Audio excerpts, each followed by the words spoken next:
Welcome to the first season of Murder in 20 podcast, where I, Bobby Stevens, am your host with a new episode every Wednesday.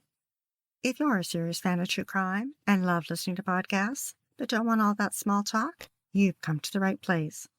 We get right to the facts. Murder in 20 episodes are concise and complete in 20 minutes. Less talk and more true crime.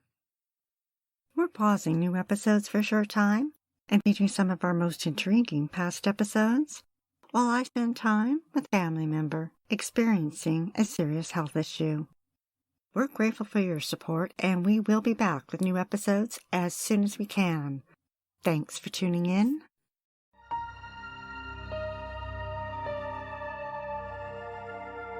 Maybe is a small town in Michigan, not far from Detroit.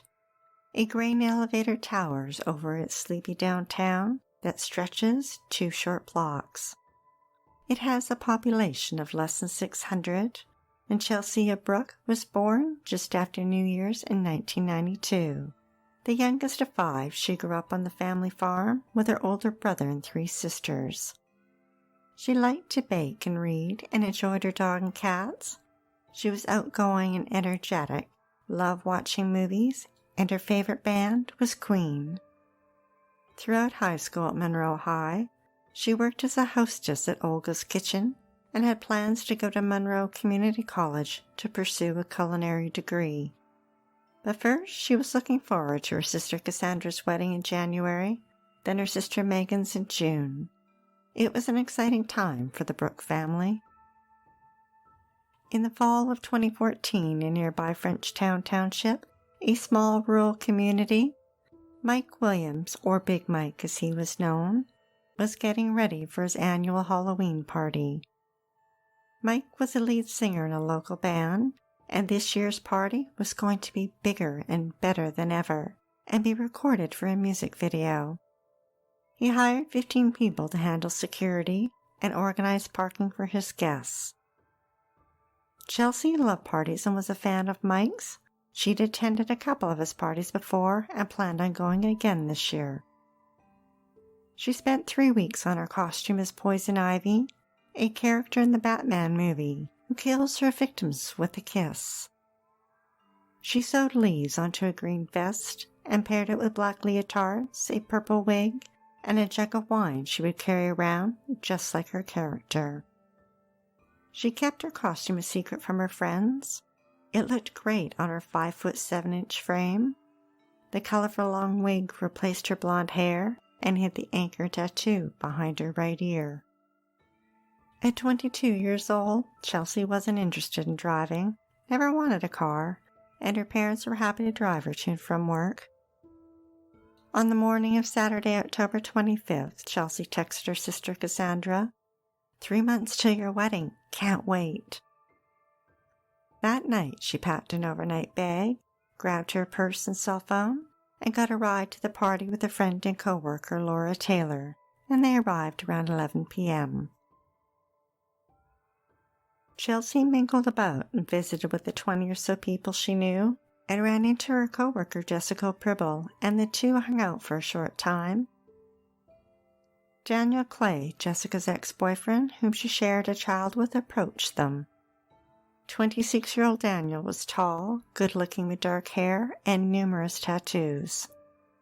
Over the last 7 years, he'd had many run-ins with the law for convictions in larceny, breaking and entering, and assault and battery, and did numerous short stints in jail. Now out, he was at the party for a good time and was hoping to meet up with someone. Soon after he arrived, Jessica and Daniel went off together. The turnout was much larger than Mike had expected. This year, there was 1,000 people.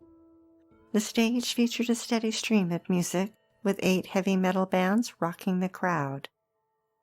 Adding to the excitement, there was fireball twirling and prizes for the best costumes. Chelsea was hoping to win. She spent the night drinking cheap wine out of her jug, and just after midnight, accidentally bumped into a wooden post and ended up with a gash on her forehead and nose. In a large crowd, Chelsea and Laura got separated. Chelsea was in tears and approached numerous people asking to borrow their cell phone, and at 12:40 a.m. she called Laura. 15 minutes later, Laura was ready to go home, but couldn't find Chelsea, so she gave her bag, purse, and phone to a mutual friend of theirs, Becky Brinson, who tried to get her friend's things to her. But a 40-foot bonfire had just lit up the night sky, and the crowd was growing, and she couldn't get past them to find Chelsea. So she decided to go home and took her things with her. She'd get them back to her later. Jessica saw Chelsea sometime around 1:30 a.m. She asked to borrow Gavin Hewlett's phone and said that her friends had left her at the party. Another hour went by, and Chelsea borrowed a phone from Alexandria Frunhofer to try and find a ride home. Around 3 a.m., a man selling concert items spotted Chelsea speaking with the man. As they walked toward an area of parked cars, they seemed to be having a casual conversation. Chelsea had no luck finding a ride. Carrying her wig in her hand, she set off walking the long 8 miles home. Daniel had left the party and was driving along the road when he spotted her and offered her a ride. Chelsea got in. No one knows for sure exactly what happened because Daniel's story changed many times, but somewhere among his many versions likely lies the truth. What we do know is that Chelsea sustained multiple fractures to her orbital bones around her eyes, her nose, jawbone, and 2 of her teeth were chipped. Her leotard had been ripped open, and she had been raped. When Daniel realized Chelsea was dead, he panicked. He drove around for 30 to 45 minutes, thinking about what to do. He drove 10 miles and stopped near some train tracks. He lifted her body out of the car and carried her into the woods. When he couldn't physically carry her any further, he dropped her body onto the cold, hard earth and threw branches over her. After a short rest, he decided he needed to move her further into the woods. Again, he buried her under tree branches and left her there alone. NBC News reported that when Chelsea didn't return home, her sister Cassandra thought she was probably at a friend's house. Then her family started calling her friends. But it was when Becky returned her belongings that they realized she didn't have her cell phone or wallet and knew something was wrong. Her parents, Leandra and Matthew, reported her missing. In the days after her disappearance, her social media account stayed quiet and her bank accounts weren't touched. Within a week, police followed up on almost 300 tips and interviewed 138 people. It wasn't an easy job. Many who attended the party were drunk or high, and their memories impaired. With a lot of people in costumes, it would be impossible to know their true identities. Video from the party was reviewed, and Chelsea was spotted several times, with the last time being at 3:16 a.m. A sketch was released based on the eyewitness who was sober and recalled the man as white with a medium build, wearing a dark hoodie, dark hair with a mustache and facial hair, and wore black framed glasses. On Tuesday, 100 people attended a candlelight vigil for Chelsea. Daniel stayed quiet. Chelsea's friends were nervous. It was a small town. They all knew each other and all went to the same parties. How could Chelsea have disappeared? And who was responsible? Was it someone they knew, or had a stranger come to town? They knew Chelsea wouldn't have willingly gone with a stranger. Authorities organized ground searches on foot and all-terrain vehicles and used a helicopter for air searches. Chelsea's family set up a GoFundMe account to raise funds for the search effort and printed up thousands of flyers. Weeks went by with no sign of Chelsea. Purple was her favorite color, and as Christmas neared, Purple ribbons were added to the town's holiday decorations. By January, a $30,000 reward was being offered. Her family, friends, and supporters had distributed 300,000 flyers. Florists and courier drivers were distributing them with their deliveries, and money donated was used to mail out flyers across the states. Chelsea's face was plastered on t-shirts, buttons, and signs in windows. Purple ribbons blew in the wind, hanging from the trees, light poles, and mailboxes. Detectives thought they had a solid tip when 29-year-old Carrie Carr revealed that her ex-boyfriend killed Chelsea and dumped her body in a cemetery. Then 19-year-old Harlan Bird alleged that he saw two men drive off with Chelsea. Both were determined to be untrue, and both were charged with lying to detectives. Cassandra's wedding took place. A special prayer was said for Chelsea. Her mother told the Detroit News that her daughter's laundry had sat folded in a basket for months, and she had finally just put it away. She said that she would never stop looking for her little girl, even if it takes 10 years, and that she doesn't belong anywhere else but with her family. In March, 500,000 flyers had now been distributed. Winter had started to wind down, and the snow began to thaw. Law enforcement took advantage of the weather and searched the Lake Erie shore 5 miles from the Halloween party. Their search for evidence came up empty. Then on March 22nd, Cheryl Retzlaff found a woman's shoe in a clearing on her wooded property. She spotted it sitting near a ditch with some trash. Cheryl's yard was just over 2 miles from the party. Chelsea's mother identified the shoe as belonging to her daughter. A week later, and 10 miles from the party, Eric Sib found a leotard and wig in an abandoned building by the railroad tracks in Flat Rock, Michigan. He had seen Chelsea's missing flyer and contacted police. A brown stain was apparent on the leotard, and it was sent to the Michigan State Police Crime Lab for forensic testing. A command center had been set up downtown in a former bank building. Its counter was lined with greeting cards and messages of support from the community, friends, co-workers, schoolmates, and churches. Chelsea's mother trudged on. By mid-April, they had distributed over 1 million flyers. When asked how she kept going, she gave the Detroit Free Press 3 names: Amanda Berry, Gina DeJesus, and Michelle Knight. The 3 women who were kidnapped and spent 10 years in captivity before escaping. And she said, "So until somebody tells me otherwise, my daughter is still out there, waiting for someone to help her." And she said that more flyers would be sent out and a fundraiser was planned for May. But it didn't take place.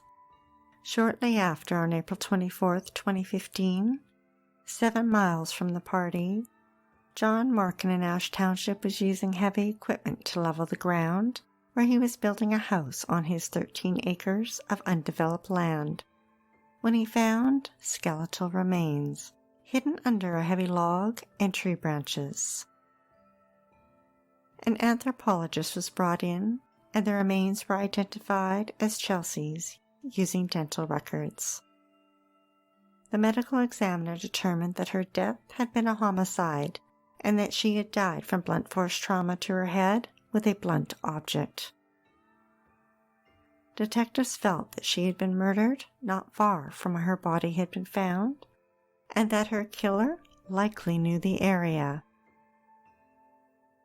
Her brother Nathaniel thanked the public for their efforts and said that while this may be the end of the search, it is also a new beginning, the beginning of the search for justice for his sister.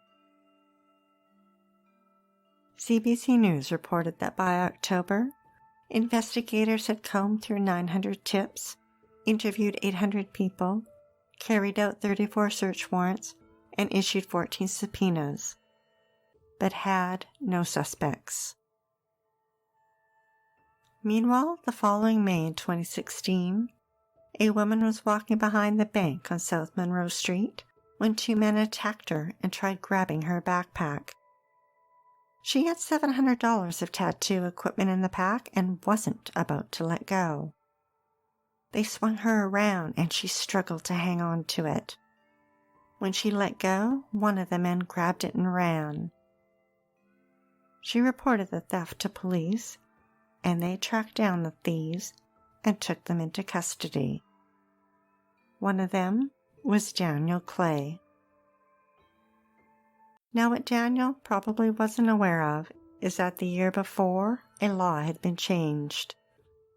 Previously, DNA was only collected after someone was convicted, but the new law allowed police to collect DNA when someone was arrested. Monroe police collected Daniel's DNA and submitted it to the Michigan State Police Crime Lab for it to be added to the national database. 2 months later, the DNA results came in. They had a match. Daniel was linked to the DNA found on the brown stain on Chelsea's leotards. That same day, Jessica was at work at the restaurant when Daniel left her 2 voicemails, saying that he was extremely sorry and had messed up big time, and he was going to be gone for a really long time. Authorities put a surveillance team on Daniel's mobile home, and when he returned, he was taken into custody. It was July 21st, 19 months since Chelsea's murder. Detectives interviewed Daniel, and he admitted to being at the same Halloween party as Chelsea, but denied having seen her or talked to her. But during numerous discussions, his story changed, and he provided details that only the killer would know. He conceded that they had consensual sex and that she had asked him to choke her, and he did, for about 20 to 30 seconds. But he went too far and she stopped breathing. He tried to resuscitate her, but when he realized she was dead, he didn't call 911. Instead, he took steps to hide her body. 27-year-old Daniel was charged with murder and later was also charged with concealment of her body. The Detroit Free Press reported that the day after his arrest, his girlfriend Kelly Richter told them that he called her and confessed that he'd killed Chelsea. In May 2017, the jury deliberated for only 3 hours before finding Daniel guilty of first-degree murder and concealment. At his sentencing, Chelsea's mother wore purple. In the courtroom, 3 large easels stood with over 100 photos of Chelsea throughout her life. Daniel wore a black and white jail uniform with black framed glasses. As the judge told him, "It is very clear to me, Mr. Clay. You are a liar, a rapist, and a killer." Daniel never admitted his guilt in court. He was sentenced to life in prison without parole. He appealed his conviction, but it was denied. On a side note, just before Daniel was arrested for Chelsea's murder, he committed sexual assault and was charged. His trial was held after he was convicted of Chelsea's murder, and he received an additional sentence of 39 to 60 years. The Detroit News reported that afterwards, Chelsea's mother, Leandra, told the media, "A very important lesson from the loss of Chelsea is don't leave your friends alone. If you go somewhere, anywhere as a group, please leave as that same group. Don't assume that they're going to be okay. We still expect her to walk in the back door."